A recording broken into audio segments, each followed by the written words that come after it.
Two, one.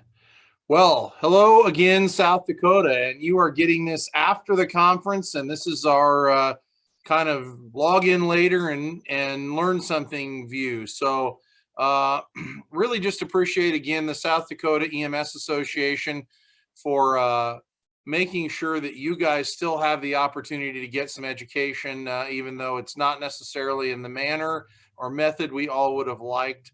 But and kind of my area that I was asked to speak on was operations. And so this kind of touches on patient care and operations both. And we all know that the most important thing we can do, and the whole reason we even got into EMS was to talk about, or was to focus on the patient and patient care. And obviously, when you talk about operations, sometimes you lose some of that patient care focus. And so tonight, whenever you're watching this, whether it's tonight or in the morning, I want to just kind of let you have a little bit of an operational focus on patient care. So I'm going to talk about how we developed an all-inclusive, time-sensitive emergency system in Idaho, and how rather than segregating our systems or segregating our types of patients or types of hospitals, we decided that an all-inclusive system for the entire state and focusing on getting the right patient to the right place at the right time was really important in developing a system. So the goals of our time-sensitive emergency system was to be an inclusive system of care, no matter the size or resource of an organization. So we took everywhere from a large tertiary care center that did open hearts and trauma and interventional stroke care, all the way to a lot of places in our state have a clinic and don't have an actual admitting hospital. So we've even developed a level 5 trauma center in Idaho, which doesn't admit patients, but is part of the trauma system because of their location relative to tertiary care. So we wanted to provide rapid movement of patients to definitive treatment. We want to improve communication between hospitals and EMS agencies. Obviously, we want to decrease patient mortality and ultimately improve patient recovery and outcomes. And so this was a long stated project, and we were one of the last states in the country to have a formal trauma system. However, we're one of the first states in the country to have an inclusive TSE system that includes trauma, stroke, and STEMI. So it's our time to pat ourselves on the back for being a little bit cutting edge, even if it's years too late. So ultimately, the goal of the time-sensitive emergency system is, again, getting the right patient to the right place in the right amount of time. And that's really, really important as we look at benefiting patients. And this was a difficult conversation because obviously we had to go through the idea of bypassing hospitals that weren't equipped to care for the patient. And it meant that, crosstown rivals couldn't necessarily compete for those sorts of patients. And so we've dealt with all that, and we'll talk a little bit about this this evening. In 2014, the Idaho legislature approved a funded plan to develop a statewide system of care to address three of the top 5 causes of death in Idaho: trauma, stroke, and heart attack, or STEMIs. Prior to the TSE, there was no organized system of care. And so, like I said, while many states have had a really, really, really well-defined trauma system that no one has really combined all 3 of those types of care into one system. So what we really found is systems drive improvement, and that equals better outcomes. And that didn't mean that we all of a sudden kicked people out of the system. In fact, again, we wanted to be inclusive so that we could get those smaller hospitals to participate, realizing that we have hospitals in Idaho that are 5 hours away from tertiary care. And so it wasn't that we were going to bypass those hospitals necessarily. Ultimately, the patient still needed to get to definitive care, but those hospitals needed to be able to treat them. And when we included them in the system, we found out that their care levels rose, and actually they were providing better care. So just a quick history. In 2012 and 2013, the Health Quality Planning Commission began to develop a TSE worksheet, or a work group. And in 2014, the legislation was formed to have the TSE Council. And ultimately in 2015, the TSE regional committees were formed. And that's how I first got involved, as I was the regional chairman for the North region. And now I'm very privileged to sit as the governor's appointed chairman for the entire state, and for the time sensitive emergency state council. And that's quite an honor, because for a couple of reasons. I think it recognizes the importance of EMS in the system, but I'm also the first non-physician. And so when we think about that, I get pretty excited about how it's important to be thinking about those things, and how we were all very involved. I think then we first saw our first facility designated in July of 2016. We began to focus on education and outreach. We developed the trauma, or the TSE registry. We'd had a trauma registry for years, but we added stroke and STEMI registries. And in 2019, we rolled out the ability to designate EMS agencies, and the criteria was established. With 2020 now that it's happened, just in July, the legislation took effect to add EMS agencies. So who does what? The governor appoints the TSE Council. Again, I'm currently the chairman of the chairperson of the TSE Council on the statewide, but we have people all from different walks of life. We have physicians, non-physicians, we have EMS people, we have nurses, we have facilities that are tertiary care facilities, we have critical access hospitals. In fact, one of my favorite people on the council is a CEO of a critical access hospital, and he just brings some real thought and reality to the group when we get together. The Idaho, and so there are 17 of us that sit on the statewide council. The Idaho Department of Health and Welfare provides oversight and daily support. And then the council developed criteria and the standards manual to allow all of the 43 facilities, and now EMS, to apply for designation. So just some fun facts about Idaho, because I think no one really knows what Idaho's like until you're in Idaho. And it's kind of no different than I assume it is for people that have never been to South Dakota. They probably don't recognize what you really have going on there. So we have almost 84,000 square miles. We're 479 miles tall, and at our widest point down in the southern part of the state, we're 305 miles wide. Up where I live in the finger of Idaho, as we call it, the Panhandle, we are only about 71 miles wide.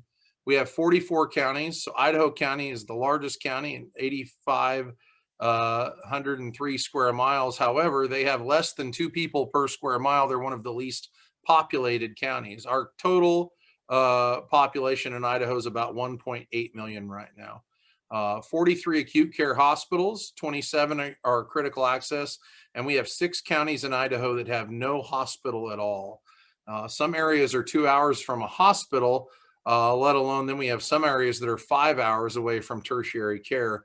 And so we recognize some of the challenges, which is again why we needed to make an inclusive system. So just to show you kind of the regions of the state, we've divided the state into 5 or to 6 regions. I am lucky enough to be up in the top region. As you can see, the Panhandle, the finger up at the top. Each region has a TSE committee comprised of EMS providers, hospital providers, hospital administrators, and public health agencies. In the regions, we try to do regional projects and recognize most of the regions, with the exception of the Boise area, only has 1 true tertiary care center. So really they're kind of driving some policy and driving some, for instance, another project we've taken on in our area is we have developed a region-wide sepsis protocol, so that if you develop a septic patient somewhere, then you realize also that we're going to start the same protocol even if they're at a critical access hospital rather than a tertiary care center. Begin the same protocol that the tertiary care center would use as far as antibiotics and fluid replacement and things like that. Education and outreach, we do education to the rural critical access hospitals and the rural EMS services. We provide case review. We really focus on cases that started at a critical access hospital or in one of the rural areas and got transferred, and kind of follow that patient through each step of the time-sensitive emergencies. And then it's also been good because it's forced some hospitals that didn't have good EMS engagement to engage with their EMS agencies. And again, I'm very fortunate in my community, and I've shared this with you all before, that we have a very good relationship in our community with our hospital, but that can't be said for all of the communities in our county or all of the communities in our region. So kind of how TSC works, the council, the statewide council has the authority to govern the TSC. It's made up of governor appointed representatives, and then we have a chair of each regional council. The TSC committees are made up of hospital and EMS representatives, and then the staff in Boise supports us all. Basically, TSC operations are we have a designation process, which people apply for designation. We review them on a technical level. We perform site surveys. If you are for instance, if you're an American College of Surgeons level 2 or level 3 trauma center, you don't have to get resurveyed for the state. You just pay your state fees, and your American College of Surgeons survey counts. It's the same way with the American Cardiology Association for STEMI centers, and same way with nationally recognized stroke centers. They really do. The state staff participates in the regional involvement. They've been very instrumental in getting rural trauma team development, stop the bleed, EMS education out to the states. We do a big fit and fall proof education statewide. So as in a lot of rural states, the leading cause of trauma death in Idaho are patients that are 65 years old and older, and have anticoagulant therapy problems and issues, and have a ground level fall. So that's our #1 cause of death. They're also now working on TSE EMS designations. The TSE registry, obviously they have to budget and provide the oversight and the work for us. We have a website, and one of the things we've really tried to grow is our website presence and our social media presence as we continue to do that, and then obviously help provide outreach. So these are just a list of our types of designations. Again, we have all the way from a level 1 to a level 5 trauma center. We don't have a level 1 trauma center in the state of Idaho because we don't have a medical college in Idaho. We don't have a medical school in Idaho. So if you're a level 1 trauma center, you have to be designated or attached to a medical school and be a teaching institution.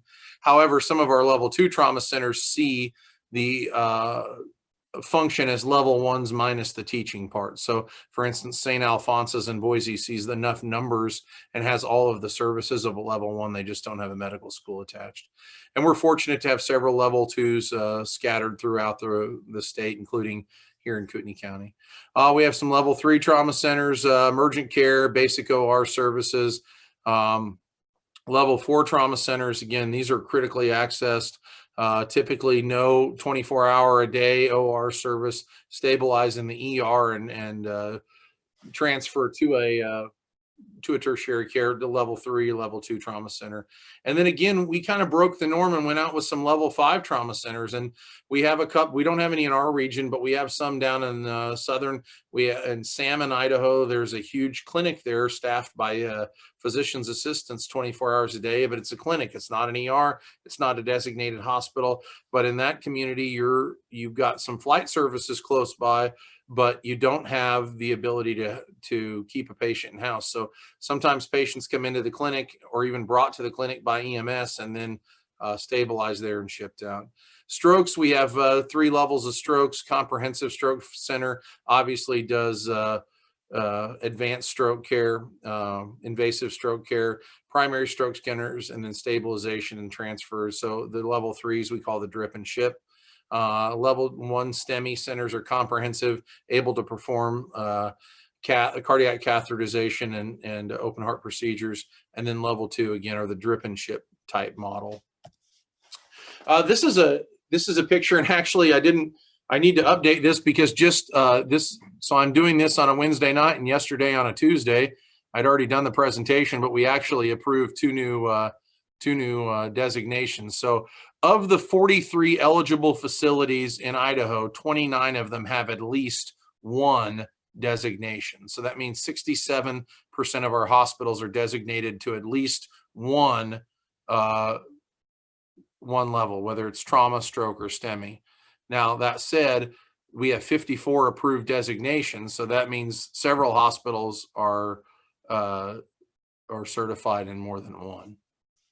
And that's been really good. I would say that's been one of the big surprises of our program to this point, is that we don't have, we didn't anticipate having 29 by this point. I think we thought if we could have had 21 or 22 and been halfway through the 43 hospitals, we would have been really proud of ourselves and thought it was really good. So that's really impressive to us as a group. Current designation totals, this is just how many hospitals. So trauma was probably the easiest thing designated, simply because a lot of people were already designated as trauma centers. So you can see we have 4 level 2 trauma centers, 2 level 3 trauma centers, and 17 level 1, or I'm sorry, level 4 trauma centers. And then the stroke and STEMI pieces are a little bit more spread out. I see that it says 16 STEMI, but we actually have 17 now, I believe. So that was one of the ones we just did yesterday. And I think stroke is also up to 14 after yesterday. And those are just kind of the years. So we had that initial slow period, but you can see in 2019, which was the 3rd full year of designation, that we, really did a lot of designations. That's for 2 reasons. Number one, we had some initial designations, but that's also the first time people had to redesignate, because any designation for a hospital is good for 3 years. So really saw a big surge last year in hospitals. Now, this year's been a little different with COVID. We haven't been able to do some of the designations. So much like the American College of Surgeons and some of the other regulating bodies, we've given some extensions to people until we can safely begin doing some designation site visits again. This to me is one of the most impressive slides that we have. So if you look at this picture, the 4 blue dots are where we had trauma centers beforehand. And so if you look, the blue dots represent a 30-minute circle around that trauma center. So you can see how before TSE and as of January of 2016, essentially, we had 4 trauma centers covering that little slice of Idaho. And now each of the green dots are in addition to the blue dots, and you can see the amount of people in Idaho and the population in Idaho, how much it's exponentially grown of people within 30 minutes of a trauma center. Now, again, that could be all the way down to a level 4 trauma center, but I mean, we have significantly increased the coverage of the state of Idaho in protecting our Idaho citizens with better trauma care. So just some statewide initiatives. And these are things we've rolled out to the whole state. So I said, and I'm going to give you some examples of things we've done regionally as well. But one of the things that we've done on a statewide level is to come up, and this is, if you're a trauma center in Idaho, this is the trauma criteria you follow as a trauma center. And part of the reason we did this is so that a priority 1 patient to me was the same as it is in Boise, which is the same as it was in Idaho Falls, and more so, especially for the EMS agencies that are much more likely to cross region lines, especially with aircraft. This meant that if you were coming to our level 2 trauma center and said you had a priority 1 trauma, that meant the same thing as it did to anybody in another tertiary care center or trauma center, period. Now, that said, what we don't mandate from a statewide level is how you respond. So if a priority 1 trauma means you call everybody, a trauma surgeon, an orthopedic surgeon, and anesthesiologist, a lab, X-ray, and the man in the moon to your level or to your priority 1 traumas, we don't dictate what your response has to be, just that you have to have a response. And so really that's where the trauma centers have some individuality in being able to decide what level of response or what type of response to the appropriate priority level it is. But we don't mandate this. But this is an example of a statewide initiative. And then this is actually our regional protocol. And what we said is, if we're going to have a time-sensitive emergency piece, we want the criteria to be the same and use the same language across all 3 levels. So we have a trauma alert, a STEMI alert, and a stroke alert. And you can read those there. I'm not going to read it all to you, but this actually really helped define, no matter whether you were a BLS or ALS EMS agency or provided critical care, no matter whether you were a designated trauma center, not a designated trauma center, if you were a designated stroke or STEMI center, and what it all meant. And this also meant things like, if you aren't a designated STEMI center, then we do have bypass protocols for you to go to the STEMI center and the PCI center, where you can get an immediate cardiac catheterization and things like that.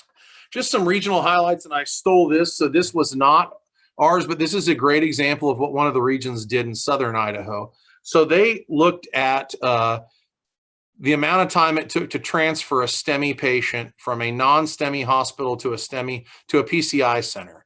And what they looked at was 4 facilities that were regularly transporting STEMI patients into a higher level of care, and they were evaluating how well that went and how quickly it went. You can see that the beginning times of the study were anywhere from 112 minutes to 137 minutes door to balloon time. And that was from the patient arriving at the tertiary or at the critical access hospital. And just through some simple work as a region and deciding to put, instead of calling your favorite aircraft company, you called the closest aircraft company. And instead of going to your preferred tertiary care center, you went to the closest capable tertiary care center, and things like that. You can see on the right there where the average time decreased to as low as 73 minutes from door to balloon, and that includes the transport. So, they decreased transfer time by an average of 27 minutes by just studying it as a region, looking at it as a group, and then figuring out how to make the best mechanism possible. So really important stuff that they've got going on in southern Idaho. But this is just an example of a regional project that has really taken off and had a measurable impact right away. Why do hospitals seek designation? So that's really an interesting question. So from the trauma standpoint, I'll be honest and tell you, even a level 4 trauma center can bill a 68X code and get paid for a trauma activation. But that's not the case in STEMI and stroke. What we really have is a movement, with ideas toward quality compensation or being compensated for providing outstanding patient care, or potentially being disincentivized if you don't provide good patient care, was one of them. But we also think that people who participate in systems are more likely to have good quality care. You provide better quality service when you recognize serious diagnoses early. We've already established that we've decreased dwell times because once you are part of a system and you recognize that and you're watching that, we know for a fact that you decrease the dwell times in the ER. You improve efficiencies, and some of that's just with information sharing. We share with other EMS agencies how we've decreased the time, and we're even looking at things like on surgical emergencies in trauma, going straight to the OR and skipping the ER sometimes. We certainly do that with the cath lab. We're now doing that on stroke care and looking at bypassing the ER and going straight to radiology to determine what kind of stroke it is. And obviously better care leads to increased patient satisfaction. Again, I mentioned that you can receive reimbursement for trauma activations. So that is an important part, but not the most important part. And then obviously the last piece that I want to talk about in that is the TSC sponsored education. Because once you participate in the system, you open yourself up to some avenues of education that maybe weren't there previously. And just by the mere virtue of, especially like look at the critical. So one of the things that we require all the tertiary hospitals to do is provide education to their EMS agencies and their critical access hospitals in their catchment area. So now all of a sudden you have the trauma medical director and the stroke medical director and the cardiovascular medical director out from the tertiary care center, once a quarter for each discipline in those critical access hospitals, providing education to those staffs that are sending him patients. So that's really, really an excellent piece of the pie. So it's been exciting because the other thing that, as I said earlier, we've had a trauma registry forever, but now we have a stroke and STEMI registry. And this is going to require all Idaho facilities to enter stroke and STEMI data. And what this really, so as the chairman of the TSC, one of the struggles that I've always had is when I have to go before the legislature every year and confirm our funding or ask for more funding. And they always ask me, oh, well, hey, Chief, what's the story? How many STEMIs or how many, no one knows what a STEMI is, but how many heart attacks do we have in Idaho every year? And up until this point, I really haven't been able to answer that question, which is embarrassing. And our trauma registry has been up until now slow. You get data that's 2 and 3 years old. Well, that's not very timely. So this really has been good for the state to get us relative data. Look at how many occurrences we're having. Look at regional occurrences. Look at all those, just the statistics that we've kind of already gone through and shown. So this has been a real key piece of improving our time-sensitive emergency functions in Idaho. So I want to talk just very briefly about the process to apply for TSE designation and get designated as a TSE facility. And we've published an Idaho time-sensitive emergency standards manual, and I would be glad to get anybody. I should have included the link for that here, but I'm glad to include it, and I'll get that to the folks in South Dakota so that they can post it along with this presentation. But the standards manual, and a lot of it was taken from national standards, is just basically going through outlining each from all the way from level 1 to level 5 in trauma, and the level 1 and 2 in STEMI, and level 1, 2, and 3 in stroke. Is showing what you have to meet, the criteria you have to meet for each of those designations. And so that's we've put the playbook out in front of everybody. This is designed to be more inclusive and not become an exclusive club. I mean, our ultimate goal would be, and it's maybe unrealistic, but to get all 43 hospitals to designate as a time-sensitive emergency hospital. So, and then we send out a verification staff. The application is reviewed, and you can expect a verification visit from our survey team. And this just kind of goes further into it. On our site survey, it's much for those of you that have been through any sort of a site survey, whether it's an EMS site survey or a hospital site survey in any one of accrediting bodies. This is not a lot different. We work with the facilities. We try to give you 6 to 8 weeks, and we try to give the program manager for the hospital a logistical packet ahead of time and kind of introduce them to who their surveyors are going to be and work with them. Again, our goal is not to go find fault with the hospitals or the EMS agencies. The goal is to get them designated. So any help that we can do with that is crucial and important to the success of our project. So in the facility packet, you get lots of logistical details, surveyor names, list of required documentation, an agenda. We want to make you successful. So this is not, we're sneaking in the middle of the night and raiding your hospital and running our finger along the wall to see if we can find dust or anything. This is very much open, and at the end of the meeting, we want everybody to be successful, and we want to be champions of patient care in Idaho with this. It lasts 4 to 7 hours. We do all the introductions. There is an element of chart and documentation review, and that's probably proven to be the biggest success, because people that haven't had a good quality process improvement plan or quality improvement CQI plan, this has been really important because they've been able to glean from the site surveyors better ways to do their processes. We discuss significant issues. The survey team has a conference and they give a verbal summary. The other thing that we do is offer a provisional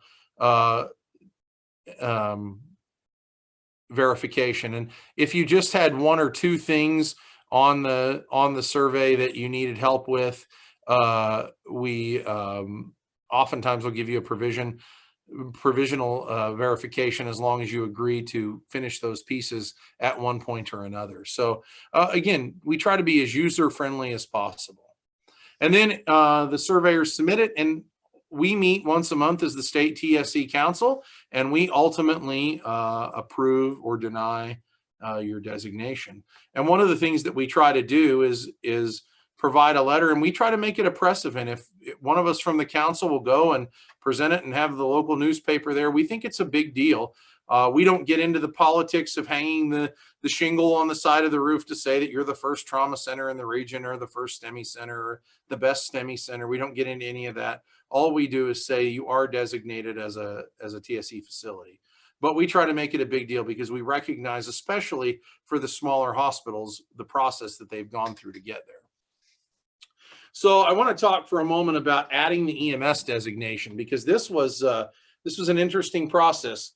Initially, the project was only for designating hospitals, but they wanted to mandate for the EMS be involved. And so I think EMS was very involved for the first year. I think EMS was engaged in communities where you had good relationships with the hospital, but in places they didn't have good relationships, it was a big struggle. And so it took a few of us that are not afraid to speak up and who are EMS providers to say, look, if you want us to continue to be involved, this can't be hospital centric, it has to be patient care centric, and we're glad to be part of that. And we had EMS agencies that wanted to be involved that even when their local hospitals didn't, which was, we had hospitals saying, oh no, that's not for us, we're not doing this designation thing. But we had EMS agencies in the same community that says, it doesn't mean we didn't want to do this. And so we wanted to raise the bar of care and service in Idaho for EMS agencies. I think the most difficult conversation we had as a council was several people said, oh, well, we need to relax the rules because we want everybody to have an EMS TSC designation. And we agreed this was not 8-year-old soccer, that you didn't get a participation trophy for showing up, that you really had to do some things to prove that you indeed were doing a good job with time-sensitive emergency patients. And unlike the hospitals where you could designate in a certain area, EMS has to be good in all 3 areas, proving data in all 3 areas, and your EMS TSC designated, not just stroke, STEMI, or trauma designated. So just some of the EMS criteria: you've got to be in good standing with your state licensure. You must have policies, protocols, and procedures that address all 3 areas of time-sensitive emergencies. You must be active in your regional council. And so that was a difficult thing for some of them because some of them weren't attending meetings, but we don't think that you can get designated as a TSC EMS agency without participating on a regional level and understanding some of the struggles that others have. Your QA process must specifically address trauma, stroke, and STEMI. You've got to demonstrate a collaborative relationship with hospitals, and that's done in a number of different ways, whether it's attending their meetings, being on their committees, whatever it was. There were several ways of being able to do that. Agency must demonstrate consistent medical director input. So this was a bone of contention too. And I'm sure in South Dakota, you experienced this.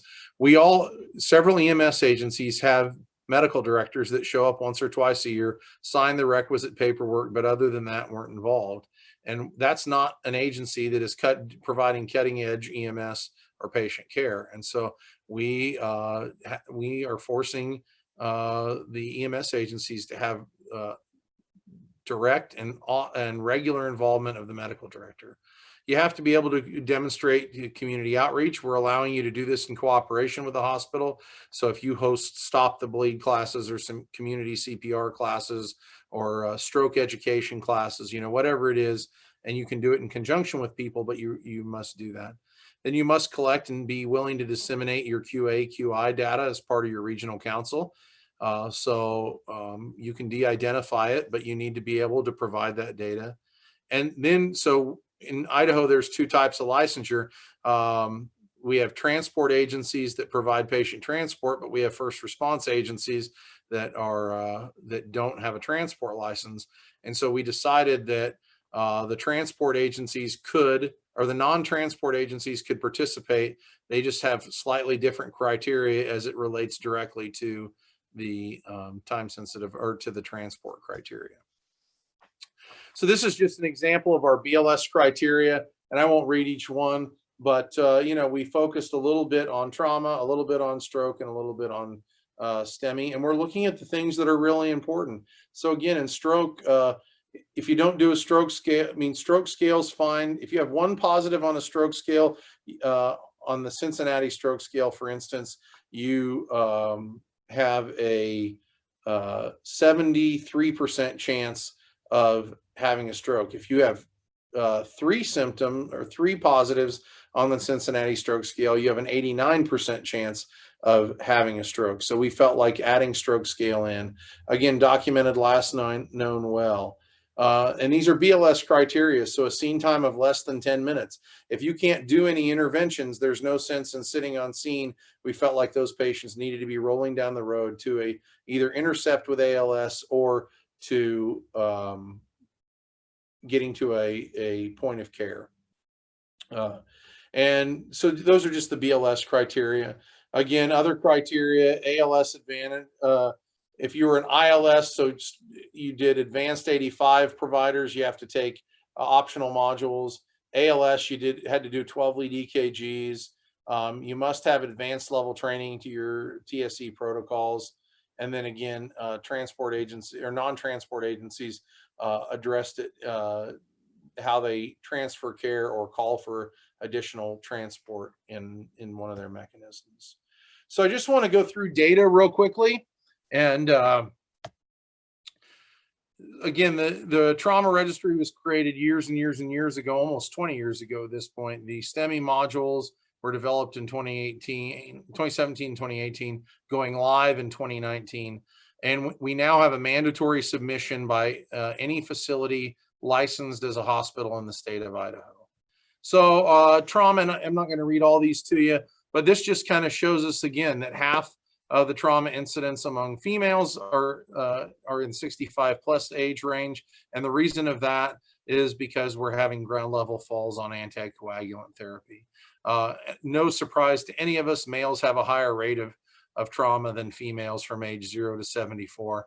I have many of my friends that will attest to being those male patients that didn't necessarily fare well as they tried to be younger or sportier than they thought they were. Again, I'm not going to read all this, but I think this just shows this allows us to break down where our focus needs to be for education, what we're seeing.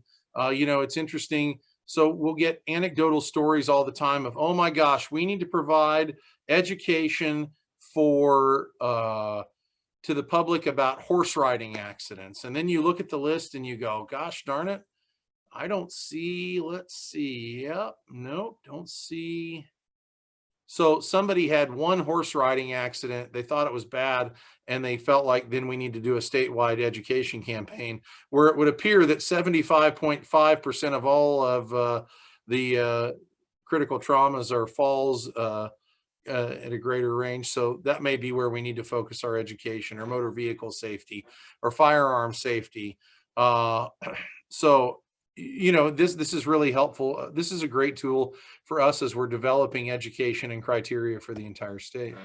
Rates of injuries by age. So I probably don't need to go have a conversation about falls with people in the 15 to 24-year-old age range. However, at the 65 to 74-year-old age range, obviously we need to do a much better job of educating people about falls.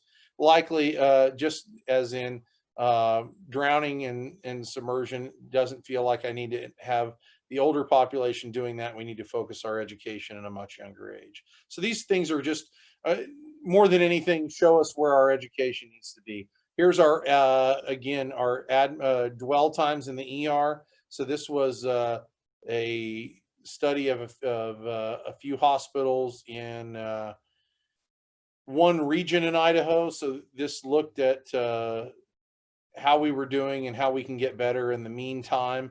And one of the things that I think was shocking to all of us is, because everybody has the not me syndrome when it comes to hospitals talking about other hospitals. Well, it's probably them, but it's certainly not me.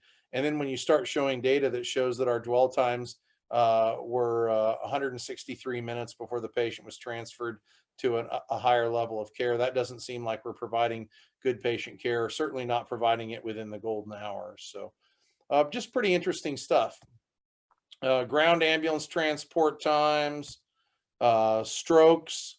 Let's see what we're doing here. So stroke diagnosis code, we really are starting to look at subarachnoid hemorrhage, intercerebral hemorrhage, whether it's a hemorrhagic stroke or a infarction stroke. We looked at admit times. We looked at patients that died in stroke, again, transferred by ground or air. So in Idaho, which I'm sure you have this, from about November through March, calling a helicopter in Idaho is probably as a 50% of the time at best, and oftentimes, especially in our mountainous region where we are, you're likely not to get a helicopter. So we really look at all of those things, including times of year that transport was designed. And one of the things that we're looking at, like I'm sure a lot of states are, is were patients transferred in by ground or air admitted to a receiving facility? Because nothing drives people nuts more than getting flown into the trauma center only to be released before the, get CAT scan, figure out nothing's wrong, and then get released, but still get a $20,000 helicopter bill. So that's one of the things we're looking at.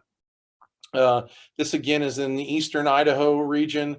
We just looked at stroke ED to transfer times in the facility. So obviously, if you have a stroke in Eastern Idaho, facility number 4 is your place to go, and the best place you can be. Stroke incidents for all facilities. This is again taking a small snapshot of a couple of regions of the state, looking at the number of stroke incidents they're seeing. And what this tells us is, and some of those are critical access hospitals, and so Eastern Idaho Regional Medical Center is in Idaho Falls. They're a tertiary care center, so they're probably seeing a much greater number because they're getting a lot of patients from some of those other hospitals listed. Some of the STEMI inclusion criteria: ST elevation, arrived at your facility with a chief complaint of acute ischemic syndrome lasting, or symptoms, I'm sorry, lasting greater than 10 minutes, meets one of the following criteria. So those are just some of the inclusion criteria for STEMIs. But this is really helping us, again, get to the point of being able to answer the question of how many STEMIs do we see in Idaho every year? And I think until we can answer that question and answer it accurately and answer it regularly, it's very hard to go and ask for more funding or better funding or different funding. This is again just one group of facilities, average time in minutes of how long it takes door to device activation or door to balloon time. So looking at the average, I'm proud to say that that's our facility on the left, facility number 1, and we've actually dropped it into the 50s range now that we've got some of the tertiary or some of the outlying facilities to ship directly from the scene rather than, so that's our facilities average of door to device and knowing ahead of time. So we're pretty excited about that. So I'm going to try to wrap this up here. I know we've been talking for quite a while, and I'm sure you guys are just anxious to wrap up your CEU track for this year. So what has gone well for Idaho? Well, I think number 1 on the list has got to be the number of facilities designated. I think that it's definitely a testament to the system and a testament to a lot of people who have worked very hard to think that 67% of our hospitals in Idaho have voluntarily, because it's not a mandatory system, so they have voluntarily participated in the system. I think secondary to that is the number of small facilities or critical access hospitals. This is not just all of the big hospitals in Idaho or the big hospital systems that have done this. This is everybody in the region. And so that's really important to a great number of us who are very excited about how this has gone. I think obviously the councils and the regions have done a great job of standing up and staying regular. This year has naturally been a challenge, but by not being able to meet in person. I'm just a guy that thinks that you can accomplish a lot more that when you sit in the room and stare each other in the eye and put each other to task. Right? It's really easy to say on a Zoom meeting, yeah, I'll do that. And then when you don't see anybody in person, and the next time you see them still on Zoom, it's really easy to pass the buck. But I think the councils in the regions up until this year really did a great job, and this year we're trying to work through the hurdles. The standards manual is rock solid. We are letting now the experts do that in those fields. EMS designation was critical because it's re-energized the EMS agencies. I think the overall timeline has gone well. Again, I don't think we anticipated that we rolled it out on July 1st of 2016, and I didn't think we would have nearly the number of designations we've had or the participation level we've had, and we've done a great job with that. And then obviously the culture of better. I think people's true desire that this isn't financially driven, it isn't patient driving to their, or shunting patients to their facility better. It's truly about bettering patient care and having a better patient outcome in the state of Idaho. So that was really, really exciting to all of us. So what could have gone better? And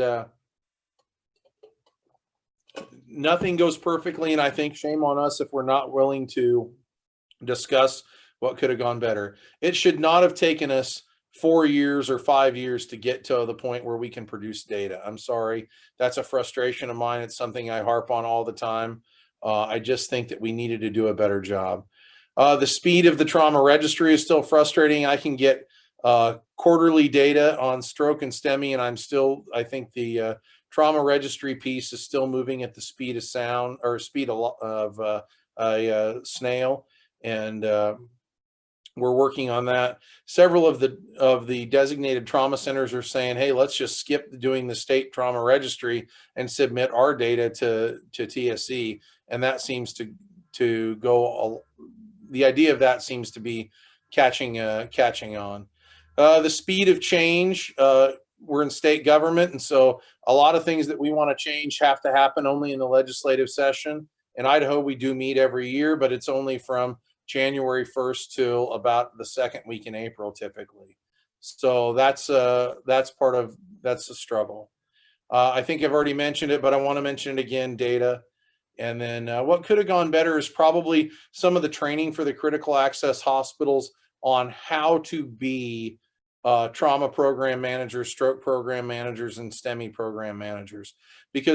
So we're fortunate in our tertiary care centers, we have full-time equivalents, full-time people doing those positions. In the critical access hospitals, it's usually the ER nurse that lost the bet or drew the short straw that all of a sudden works their 3 shifts a week in the ER, and when they're not seeing patients is also the STEMI manager or the stroke manager or the trauma manager. So we really needed to do a better job of that. We actually are rolling out, we were supposed to roll it out in 2021, but it is something that has to be done in person. We were rolling out a program manager course to better prepare those people to be program managers in all 3 of those specialties.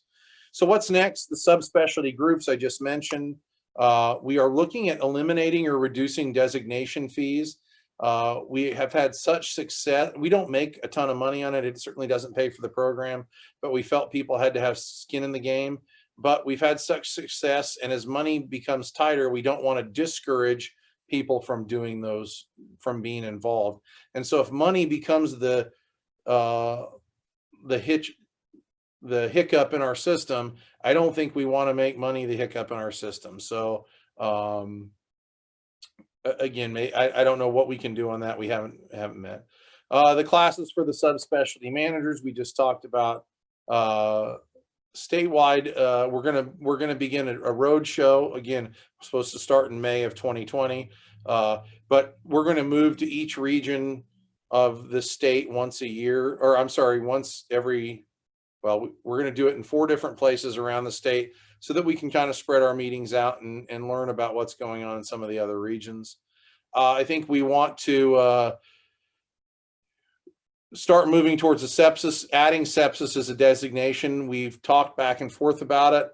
We felt like we needed to dial, before I can go ask the legislature for more money and them to approve sepsis, we feel like we need all the data and better records and better support for showing how well we've done with trauma, stroke, and STEMI. But I think there's an overall desire to have sepsis added as a time-sensitive emergency.